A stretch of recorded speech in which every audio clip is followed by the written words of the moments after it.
The Seven Sleepers of Ephesus are legendary people in a story of a group of youths who hide inside a cave outside the city of Ephesus around 250 AD. To escape a persecution, the king forced all his kingdom to worship idols, and whoever did not would be killed. These men escaped as the faith in God was strong, and they refused to worship idols. The story is one of the many examples of the legend about a man who falls asleep and years after wakes up to find the world changed. Another version is that Odysseus ordered them imprisoned in a closed cave to die there as punishment for being Christians. Having fallen asleep inside the cave, they purportedly awoke approximately 180 years later during the reign of Theodosius II, following which they were reportedly seen by the people of the now Christian city before dying. The earliest version of this story comes from the Syrian bishop Jacob of Syriac, which is itself derived from an earlier Greek source, now lost. An outline of this tale appears in Gregory of Tours, and in Paul the Deacon's History of the Lombards. The best-known Western version of the story appears in Jacobus de Voragin's Golden Legend. The Roman martyrology mentions the Seven Sleepers of Ephesus under the date of the 27th of July, as follows: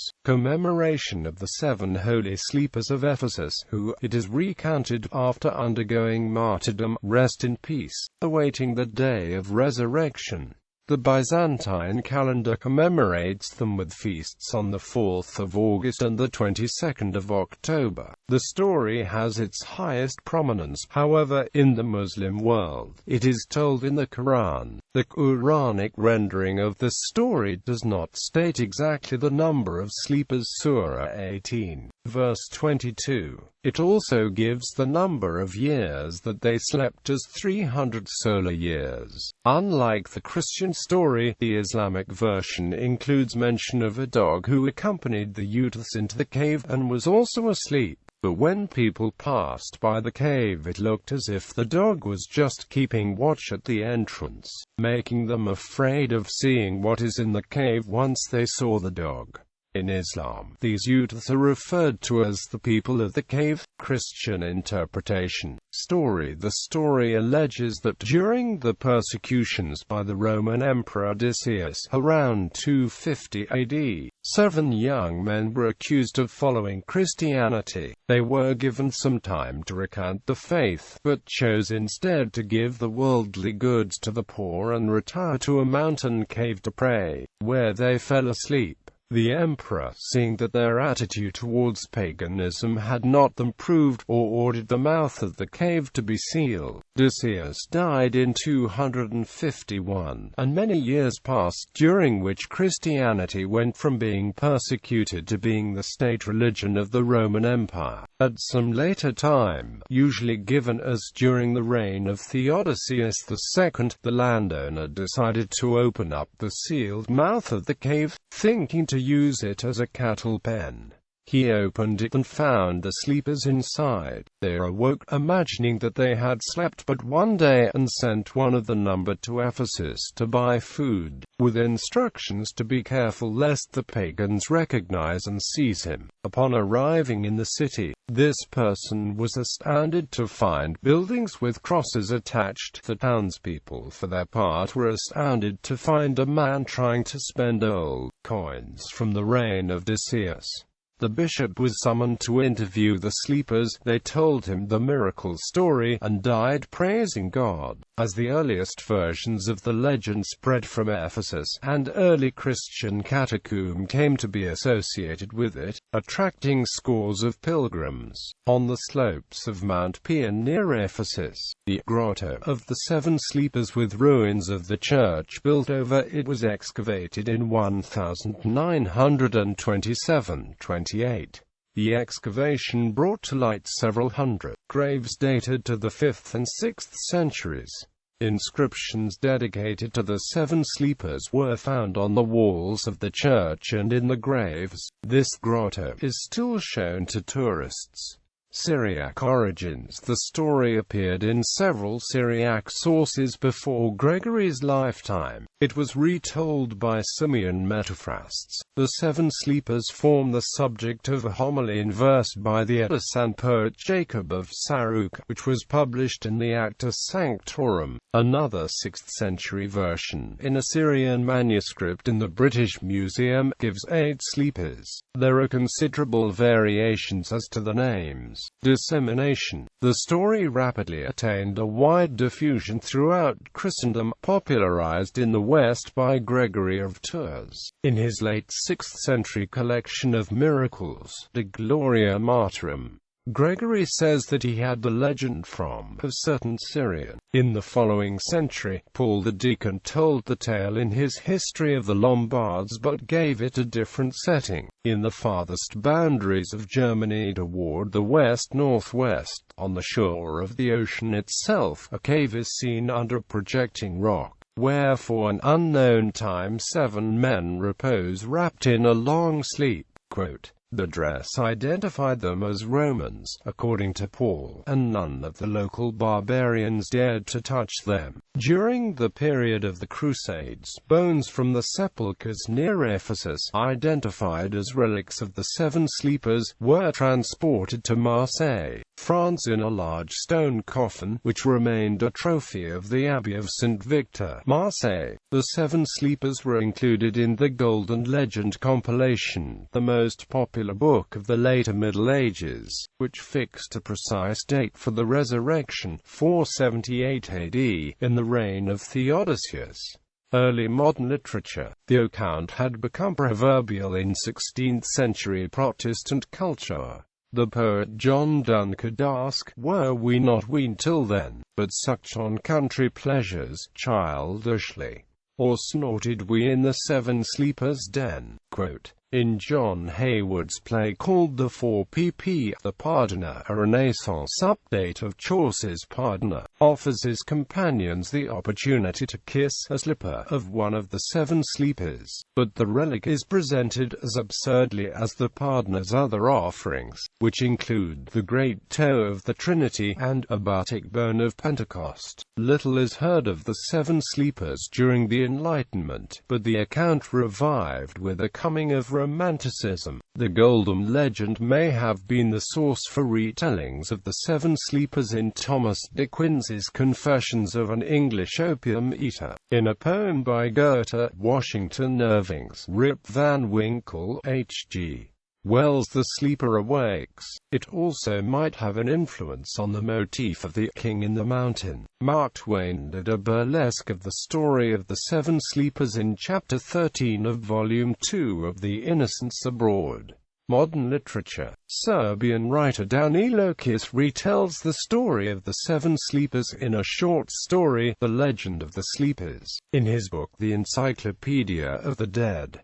Italian author Andrea Camilleri incorporates the story in his novel The Terracotta Dog. The Seven Sleepers appear in 2 books of Susan Cooper's The Dark is Rising series. Will Stanton awakens them in The Grey King, and in Silver on the Tree they ride in the last battle against the dark. The Seven Sleepers series by Gilbert Morris takes a modern approach to the story, in which 7 teenagers must be awakened to fight evil in a post-nuclear apocalypse world. John Buchan refers to the Seven Sleepers in The Three Hostages, where Richard Hannay surmises that his wife Mary, who is a sound sleeper, is descended from one of the 7 who has married one of the foolish virgins. The Persian Dutch writer Kader Abdullah gives his own interpretation of the Islamic version of the story in the 2000 book Spijkerschrift, based on the writer's experience in the left-wing opposition to both the Shah's regime and the Islamic Republic. The book includes extensive quotations from the Quran's account. At its end, the narrator's sister and fellow activist escapes from prison and, together with other escaped political prisoners, hides in a mountain cave in North Iran, where they will sleep until Iran is free of oppression. Turkish author Orhan Pamuk alludes to the story, more specifically through the element of the dog, in the chapter I am a dog in his 2001 novel, My Name is Red. Islamic interpretation.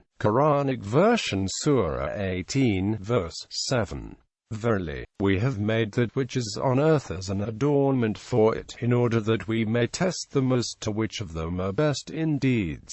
8. And verily, we shall make all that is on it a bare dry soil. 9. Do you think that the people of the cave and the inscription were a wonder among our signs? 10. When the young men fled for refuge to the cave, they said, Our Lord, bestow on us mercy from yourself, and facilitate for us our affair in the right way. 11. Therefore we covered up the hearing in the cave for a number of years. 12. Then we woke them up that we might test which of the two parties was best at calculating the time period that they had tarried. 13. We narrate unto you the story with truth. Truly, they were young men who believed in the Lord, and we increased them in guidance. 14. And we made their hearts firm and strong when they stood up and said, Our Lord is the Lord of the heavens and the earth. Never shall we call upon any deity other than him. If we did, we should indeed have uttered an enormity in disbelief.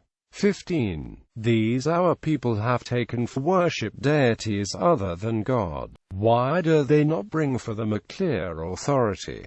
And who does more wrong than he who invents a lie against God? 16. And when you withdraw from them, and that which they worship, except God, then seek refuge in the cave, your Lord will open a way for you from his mercy, and will make easy for you your affair. 17. And you might have seen the sun, when it rose, declining to the right from the cave, and when it set, turning away from them to the left, while they lay in the midst of the cave. That is of the signs of God. He whom God guides is rightly guided, but he whom he sends astray, for him you will find no friend to lead him. 18. And you would have thought them awake while they were asleep, and we turned them on the right and on the left sides, and a dog stretching forth his 2 forelegs at the entrance. Had you looked at them, you would certainly have turned back from them in flight, and would certainly have been filled with awe of them. 19. Likewise, we awakened them that they might question one another. A speaker from among them said, How long have you stayed? Quote, They said, We have stayed a day, a part of a day. They said, Your Lord knows best how long you have stayed. So send one of you with the silver coin of yours to the town, and let him find out which is the good lawful food, and bring some of that to you. And let him be careful, and let no man know of you. 20. For if they come to know of you, they will stone you and turn you back to the religion, and in that case you'll never be successful. 21. And thus we made the case known to the people, that they might know that the promise of God is true, and that there can be no doubt about the hour. When they disputed among themselves about their case, they said, Construct a building over them. The Lord knows best about them. Those who won the point said, We verily shall build a place of worship over them. 22. Say they were 3, the dog being the 4th among them. Say they were 5, the dog being the 6th. Guessing at the unseen. Say they were 7, the dog being the 8th. Say, My Lord knows best the number. None knows them but a few. So debate not except with the clear proof, and consult not any of them about the people of the cave. 23. And never say of anything, I shall do such and such thing tomorrow. 24. Except, if God wills. And remember your Lord when you forget, and say, It may be that my Lord guides me unto a nearer way of truth than this. 25. And they stayed in their cave 300 years, and add 9. 26. Say, God knows best how long they stayed. With him is the secrets of the heavens and the earth. How clearly he sees and hears. They have no protector other than him, and he makes none to share in his decision and his rule. Islamic scholarly interpretation. The above-mentioned verses from the Quran are the only known Islamic source for this story. According to Muslim scholars, God revealed these verses because the people of Mecca challenged Muhammad with questions that were passed on to them from the Jews of Medina in an effort to test his authenticity. They asked him about young men who disappeared in the past, about a man who traveled the earth from east to west, Zulkarnain, and about the soul. The story parallels the Christian version, recounting the story of a group of young believers who resisted the pressure from the people and or king to worship others beside God, and took refuge in a cave, following which they fell asleep for a long time. When they woke up, they thought that they had slept for only a day or so, and they sent one of them back to the city to buy food. His use of old silver coins revealed the presence of these youths to the town. Soon after the discovery, the people of the cave died, and the people of the town built a place of worship at the site of the burial. The Quran does not give their exact number. It mentions that some people would say that they were 3, others would say 5, and some would say 7, in addition to one dog, and that they slept for 300 years, plus 9, which could mean 300 solar years or 309 lunar years. The Quran emphasized that the number is known only to God and a few people. It is also explained by Islamic scholars that even after what is told in Quran, if people probe more, do not argue, and that the issues of number of men and years in the cave is not important, rather the wisdom of the lessons, including resurrection, that can be learned from it. Location of the cave and duration of stay. Muslims firmly believe in the story as it is mentioned in the Quran. However, some aspects of the story are not covered in its account, including the exact location of the cave. Some allege that it is in Ephesus, Turkey. Others cite a place near Amman, Jordan. Uyghur Muslims even suggest Jam Turpan is the location of the cave, because they believe that place matches the Quran's description. The exact dates of their alleged sleep are also not given in the Quran. Some allege that they entered the cave at the time of Odysseus, and they woke up at the time of Theodosius I to Theodosius II, but neither of these dates can be reconciled with the Quran's account of sleeping 300 or 309 years. Some Islamic scholars, however, assert that the 300 or 309 years mentioned in the Quran refers to periods of time alleged by those telling the tale, rather than a definitive statement by Allah as to how long they were actually there. This difference can be of solar and lunar years. In southern Tunisia, a masjid of Chenini is called Masjid of the Seven Sleepers, where the sleepers are allegedly buried. In the surroundings of the masjid, some uncommonly large tombs are visible. It is a popular belief that during the long sleep they did not stop growing, so when they woke up they had become giants. Other Tunisian places where the Seven Sleepers cave is located are Toza, El Udian and Talalat. According to the traveler Abu Salim al-Ayyashi, the place where they lie is a mountain over the village of Digash. Another place where popular beliefs locate the Seven Sleepers is Izefun, in Kabylia, where a legend collected by Auguste Mulieres speaks of 7 shepherds who fled into a cave trying to escape the persecution of Odysseus and slept 40 years there. According to this version, they did not realize that the sleep was for long, and decided to get back to sleep. Accordingly, they are reputed to be still sleeping in a bush difficult to reach, an hour's walk east of Izefun. A dog watching over them can be heard barking by passers-by. A mosque of the Seven Sleepers also exists in the Algerian village of Nagaos, but here the legend is somewhat modified, since the tradition speaks of 7 people living there in historical times, who mysteriously disappeared and were miraculously found asleep many years later by the pious Sidi Qassem, who consequently ordered that a mosque be built in that place. It should be noted, however, that the mosque itself incorporates some columns of Roman age with 2 inscriptions mentioning Trebonianus Gallus, the successor of Odysseus. Linguistic derivatives. The legend of the seven sleepers has given origin to Susavaras, used in Swedish, Norwegian and Danish to refer to the seven sleepers of Ephesus. It means someone who sleeps hard and long. The word is also used to mean the hibernating rodent called the edible dormouse. The words Siebenschläfer in German, Zevenslaper in Dutch, et halvo in Hungarian and Sedmisbak in Czech bear a meaning similar to the Scandinavian. They characterize someone who usually sleeps long, waking up later than is normally considered necessary or proper. In Welsh, a late riser may be referred to as a Sethsysgarder, seven sleeper, as in the 1885 novel Rhys Lewis by Daniel Owen, where the protagonist is referred to as such in chapter 37, p.